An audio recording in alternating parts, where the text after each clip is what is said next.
자, 여러분 이번 시간에는 지난 시간 이 부분에 이어서 진행을 합니다.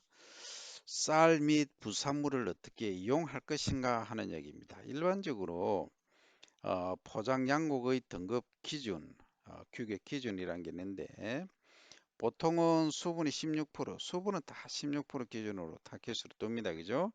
그 다음에 이제 쌀아기, 앞 시간에 배웠죠. 그죠? 자, 쌀아기 봅니다. 요런 것도 쌀아기에 포함되고 요런 거 여기 핵심이죠. 그죠? 쌀아기 뭐 이런 거는 아주 쭉정이니까 그죠? 자, 이것이 보면은 쌀아기가 턱은 3% 이내, 상은 5% 이내, 그 다음 보통은 이 이하를 말합니다. 그죠? 그 다음에 이제 기타 이물을 보면 턱은 없어야 됩니다. 상은 0.1, 보통은 이 이하. 그죠? 그 다음에 이제 분상질하고 착색 피해립. 그죠? 그러면 분상은 아까 시간에 배웠죠. 그죠? 분상 요런 거. 그 다음 피해립 이런 거 다 중에 피해지요. 그죠? 이런 애들. 그 다음에 이 착색, 색깔이, 색깔이 사실은 이 눈석은 살이 이게 착색 비슷하게 돼 있는데, 그죠? 이런 애들, 담배도 좀 그렇죠, 그죠? 이런 애들은 정상적인 입에 포함이 되지 않는다, 그죠? 이런 것들을 제외해야 됩니다. 그래서 요게 턱의 경우에는 1.2%, 상은 3.5%입니다, 그죠? 그래서 피해립은 이 이하가 되어야 되겠다. 착색립은 없어야 되겠다. 피해립은 합쳐서 그죠? 0.2, 0.5. 그래서 보통 등급은 이 전부 상에 미달하는 것은 다 보통 립에 포함된다. 그 다음에 조건이 있습니다. 생산 연도가 다른 살이 혼합된 경우 그리고 수확 연도로부터 1년이 경과하면 턱이 될 수 없다는 겁니다. 그죠? 그 다음 두 번째, 위의 턱품 중에서 쌀액의 비율이 2% 이하인 경우에만 턱 표시와는 별도로 포장의 완전립, 영어로 하면 헤드라이스입니다. 꼭 외워두시기 바랍니다. 완전립은 헤드라이스. 그 다음에 완전미 또는 홀 커널이라는 표시를 할 수가 있다는 겁니다. 자, 여러분들 한번 따라해 보세요. 여기에 완전립은 헤드라이스, 그 다음에 홀 커널 또는 완전미 이런 말을 쓸 수 있는 것이 어떻게 된다고요? 턱품 중에서 사락의 비율이 2% 이하인 경우에만 요 턱 말고 요 턱을 쓰고 그죠? 별도로 포장의 완전립 또는 완전미, 홀 커널 이런 표시를 할 수 있다 하는 것을 여러분들이 꼭 기억을 하시고 마트에 이 진열된 게쫙 라이스가 있습니다. 그죠? 이렇게 막 20kg 또는 10kg짜리 이렇게 1kg 이렇게 진열이 되어 있습니다. 이거 보시면 이 포장 용지에 뭐 예를 들어서 턱 해놨습니다. 턱 해놓고 그 다음에 헤드라이스 그죠? 뭐 또는 뭡니까? 그 완전미 해가 뭐 95%뭐 98% 일어났습니다. 그죠? 이것을 헤드라이스 완전립이라는 말을 쓸 수가 있다 하는 겁니다. 그죠? 그래서 여러분들이 마트에 가시면 소위 간단히 그냥 지나치면서 스치면서 보시지 말고 꼭 이것을 보시기 바랍니다. 그죠? 자, 다음 가보면 자, 실제 우리가 쌀이라고 하면 그 소비자 입장에서는 주로 이제 주부님들께서 많이 구입을 하시지만 요즘은 세대가 없고 그다음 남녀가 없습니다. 남녀 메일, 피메일 일이 없다는 겁니다. 그게 무슨 얘기냐면 옛날에는 그 주부들이 밥을 하고 시장을 보고 다 했습니다만 지금 홀로족이라고 합니까? 욜로족이라고 합니까? 하여튼 혼자 사는 사람들이 너무 많다는 얘기죠. 그죠? 그래서 또 젊은 층들은 더 하고 그래서 이 마트에 가서 선정을 할 때, 선택을 할 때, 그죠? 그러면 과연 이 주부들 아닌 다른 분들이 젊은 층들이 또는 노년층이라도 혼자 사시는 분 또는 남자분이라도 어, 그 시각적으로 봤을 때 뭔가 탁 띄게 해야 되죠. 그러니까 대체로 마트에 가면 부부가 가면 어때요? 부부가 가면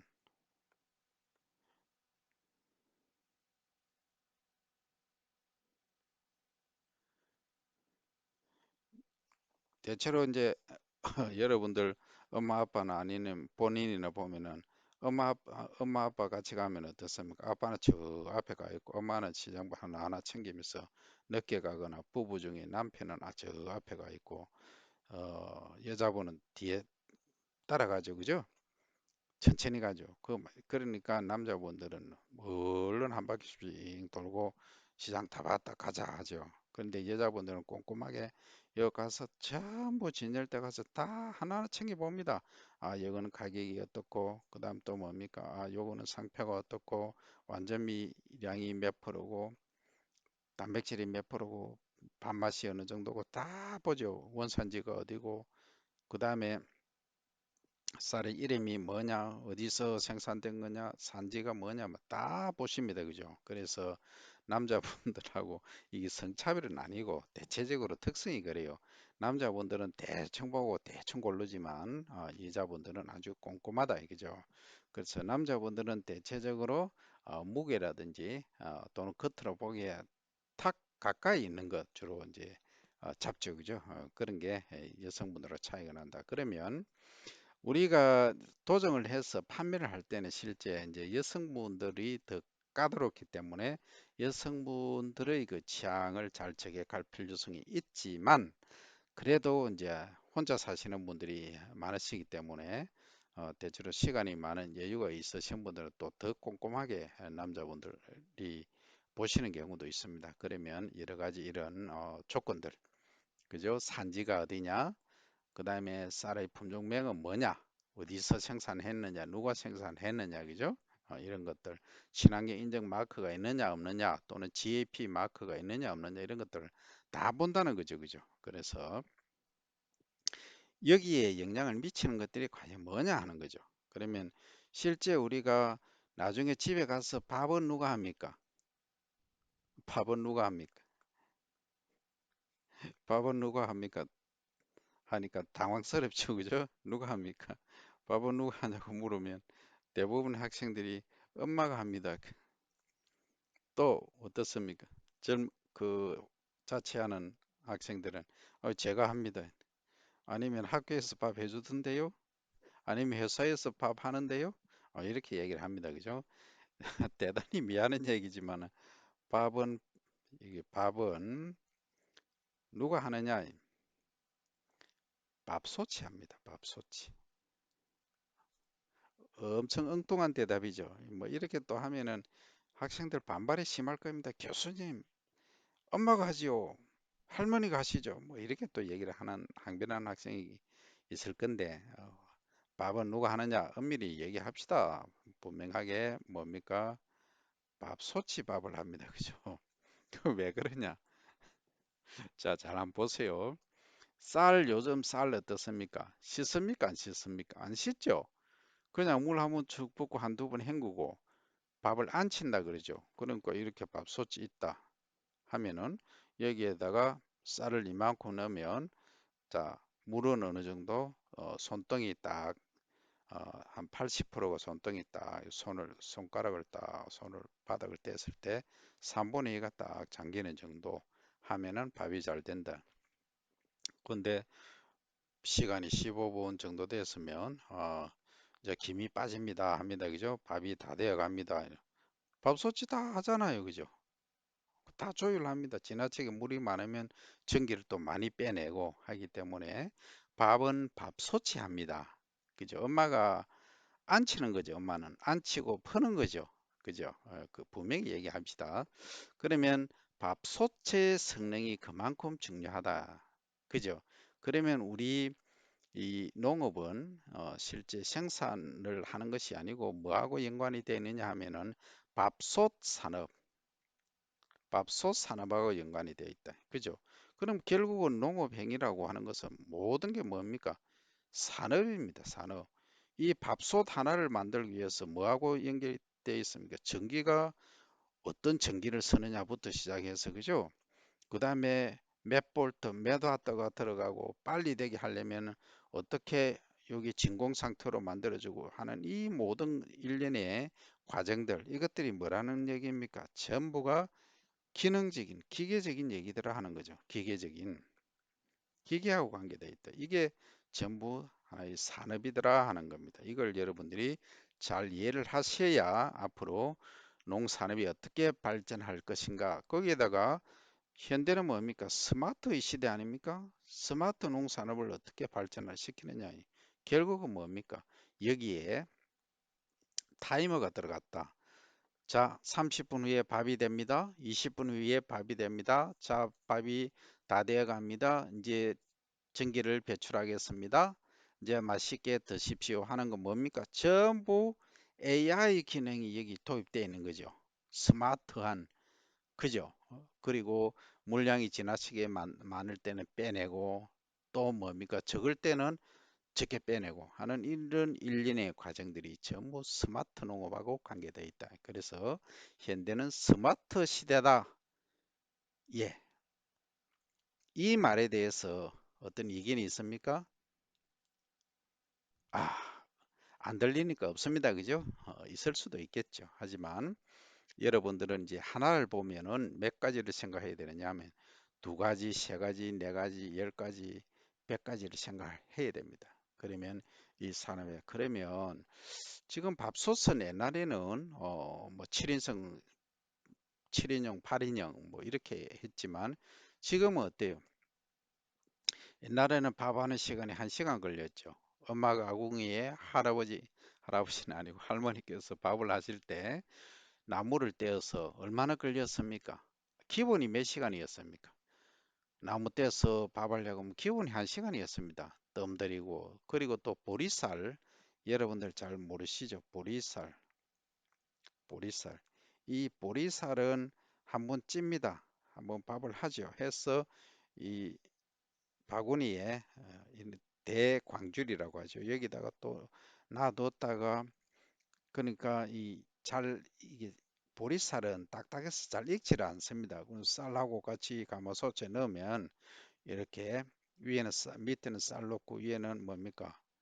보리쌀 딱 놓죠, 그죠? 그래서 거꾸로가 보리쌀 밑에 놓죠, 그죠? 놓고 위에는 하얀 쌀 놓죠. 그럼 하얀 쌀이 밥 된 거, 쌀밥은 할아버지 주로 드리고 그 옆에 계시는 아버지 그 다음에 뭐 장손 또는 종손이 있으면 그거 먼저 드시죠, 그죠? 예, 그랬단 말입니다. 그런데 지금은 어때요? 이 보리쌀 잘 안 먹죠?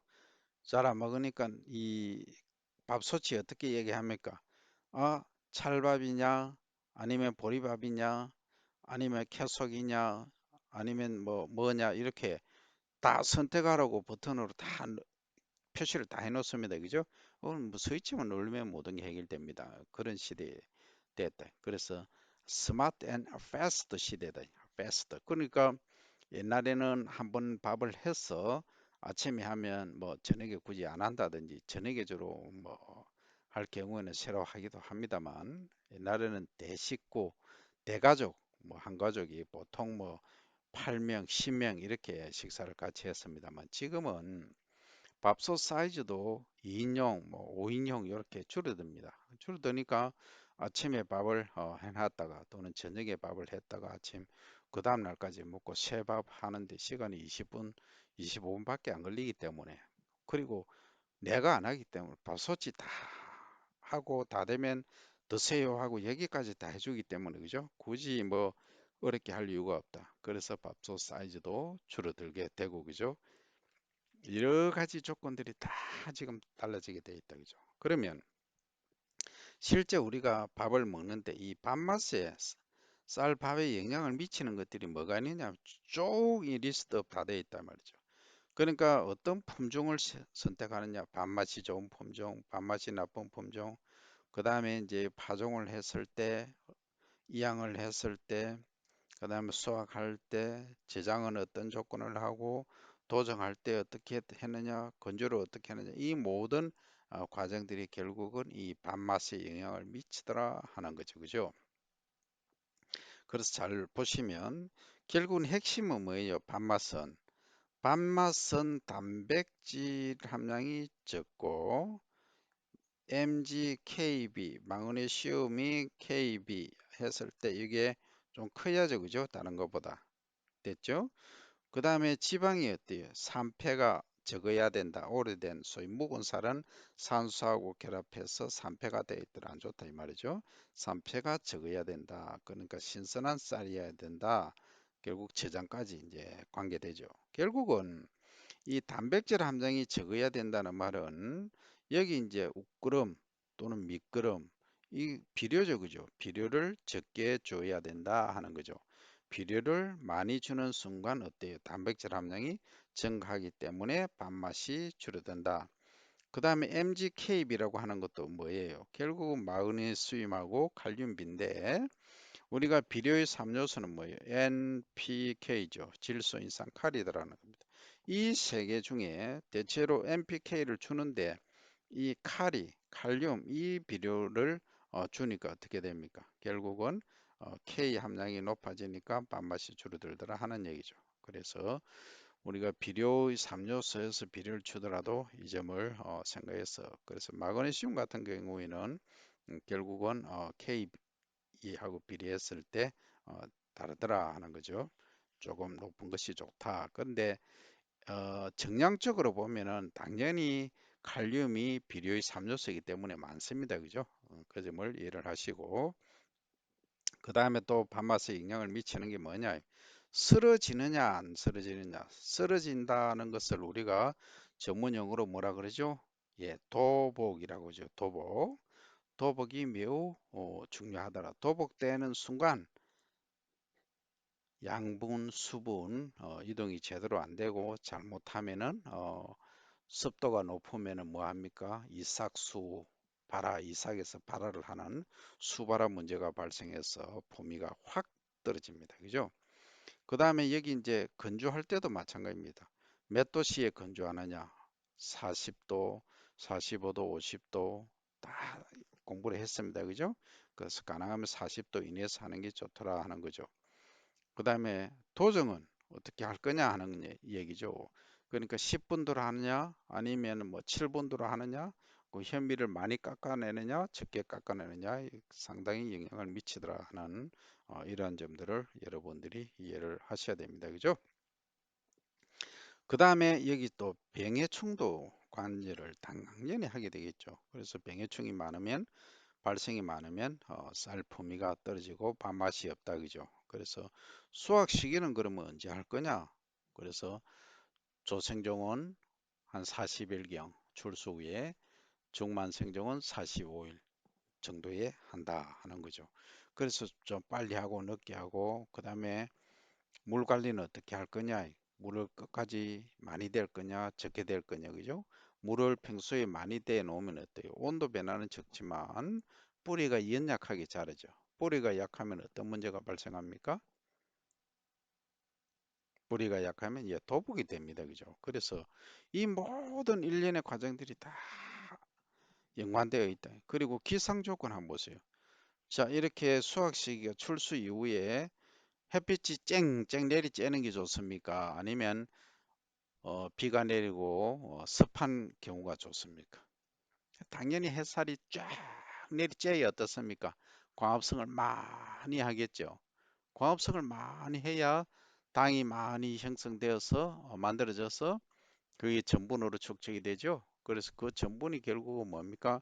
쌀의 핵심이죠. 그죠? 그 양분으로 치면 영양 가치로 치면 5%지만 결국은 거기 호분청하고 신운이 같이 있긴 하지만 우리가 통상적으로 얘기할 때는 그 백미를 갖고 주로 얘기를 많이 하다 보니까 그렇습니다. 그죠? 그래서 이 일련의 모든 것들이 뭐 한다는 얘기입니까? 다 쌀의 맛, 그러니까 또 밥의 맛하고는 바로 관계되어져 있다 하는 것을 여러분들이 꼭 인지를 하시기 바랍니다. 그 다음에 요 표시를 잘 보시면 쌀의 품질과 밥맛은 품종의 유전적 특성에 크게 좌우되며 요걸 이제 다른 말로 제가 말씀드리면 우리나라에 쌀 품종이 많이 다양하게 있죠. 그죠? 그 중에서 영호진미라는 애가 있어요. 영남과 호남에서 1등, 밥맛이 가장 좋은 쌀. 그 다음에 일미, 그 다음 일품, 뭐 일자 들어간 게 많이 있습니다. 이런 애들은 밥맛이 주로 좋다. 이것을 얘기하는 것이 되고, 그 다음에 이제 일본에 가면 고시히카리, 한자로 쓰면은 월광, 그러니까 달빛이란 뜻이죠. 그래서 이 고시까리가 최고의 밥맛을 자랑하는 쌀로 알려져 있습니다. 그죠? 이래서 그 국가마다 쌀 품종이 다르다는 얘기죠. 물론 뭐 우리나라에 들어와 있는 추청배라고 하는 품종이 있습니다. 이것은 추, 가을추, 악기, 발해, 하래란 뜻이죠. 맑다, 그죠? 맑은 가을. 그래서 어, 뭐 만추 이렇게 말할 수도 있겠죠. 그죠? 한자어로 하면. 그래서 가을의 푸르름 뭐 이런 말인데 이게 이제 그 우리로서는 그 실제 도입 품종입니다. 일본에서 만들어져서 악기 발에는 품종이 우리나라에서는 추청배로 이렇게 쓰이기도 합니다만 이게 이제 시간이 오래되고 하다 보니까 우리나라 품종처럼 여겨지기도 합니다. 그래서 이 글로벌 시대라고 하는 것은 네 것 내 것이 없습니다. 뭐 국경을 초월하죠, 그죠? 우리의 기술, 예를 들어서 뭐 밥솥도 마찬가지입니다. 옛날에 우리가 일본에서 그 밥솥을 많이 사왔습니다. 소위 이제 코끼리 밥솥 하는 게 있었어요. 이런 것들을 많이 사오곤 했는데 지금은 우리 기술이 많이 업그레이드 돼서 뭐 합니까? 뭐 특정 회사를 얘기하기 뭐 하지만 뭐 코코 뭐 쿠쿠 뭐 사코 뭐 많이 있죠, 그죠? 이러한 그 밥솥들이 유행을 하게 된 겁니다. 결국은 기술 개발이죠. 그러니까 우리가 농산물을 생산한다고 하더라도 산업하고 연계되지 않으면 아무 의미가 없습니다. 그래서 이 산업 활성화에도 기여할 수 있는 것이 우리 그 주곡 생산에서 비롯해서 특용작물까지 다양하게 이어져 있다 하는 것을 말씀드리며 또 이 쌀밥의 맛이라고 하는 것은 사람마다 이 감도가 느낌이 다 다르다는 거죠. 어르신들한테 가서 된밥, 소위 수분이 적은 밥 한번 드려보세요. 난리 나죠, 그죠? 근데 중고등학생한테 이 진밥, 그 노인들이 어른들이 좋아하시는 진밥을 한번 줘보세요. 난리 납니다. 질어서 못 먹겠다 그럽니다. 그래서 이 밥 짓기도 그죠? 물 양도 이렇게 노인용, 어린이용 구분해야 되고 그 다음에 또 이제 식은 밥을 좋아하는 경우가 있어요. 어떤 분들은 옛날에는 우리가 뭐 그런 개념은 없었습니다만 밥 하기가 어려웠으니까 밥 해놓고 시간이 지나서 찬밥을 먹을 수밖에 없었는데 여름에는 고추하고 된장에 찍어서 물에 말아 먹기도 했습니다만 그죠? 근데 지금은 어때요? 밥솥이 많이 개발되어 있고 밥을 쉽게 하니까 밥솥이 다 해주니까 그죠? 밥을 먹기도 편하다. 그런데 실제 밥에 대한 양분 영양으로서는 만족할 수가 없다. 결국은 뭡니까? 전부 다른 부가적인 재료들이 다 어, 은치어간다. 반찬을 먹기 위해서 밥을 먹는 것인지 밥을 먹기 위해서 반찬을 먹는 것인지 구분이 안 되는 시대로 우리가 흘러가고 있다 하는 점까지 말씀드리면서 다음 시간에 뵙도록 합니다. 여러분들은 종합적인 그 이해를 다 하시기 바라고 see you next time.